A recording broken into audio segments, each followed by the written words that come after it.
বাংলাদেশের সাংসদ খুনে এ কি নির্মম নৃশংসতা। হার মানাবে ওয়েব সিরিজও। খুনের পর চামড়া তুলে দেহ টুকরো টুকরো, হাড় মাংস আলাদা করে মাখানো হয় হলুদ। ভেবে দেখুন একবার। এবং দুর্গন্ধ এড়াতে ব্লিচিং পাউডার ফ্রিজে দেহাংশ ঢুকিয়ে ফ্ল্যাটেই জমিয়ে মাংস রান্না করে নাইট পার্টি করে খুনিরা। এবার ধৃত কসাই জিহাদ হাওলাদার।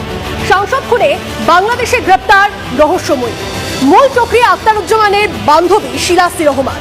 হানি ট্র্যাপ হিসেবে সেই মহিলাকে ব্যবহার করা হয়, তবে মূল চক্রী আখতারুজ্জামান ও তার আরেক শাগরেদ সিয়াম পালাতক। বাংলাদেশের সাংসদ খুনে হাড় হিম করা তথ্য। তদন্ত যতই এগোচ্ছে সামনে আসছে একের পর এক চাঞ্চল্যকর তথ্য। সাংসদ আনোয়ার উল আজিমকে খুনের জন্য মাস্টার মাইন্ড আখতারুজ্জামান মুম্বাই থেকে কসাই জিহাদ হাওলাদার ও সিয়াম নামে এক আততায়ীকে ভাড়া করেছিল। গ্রেফতার হয়েছে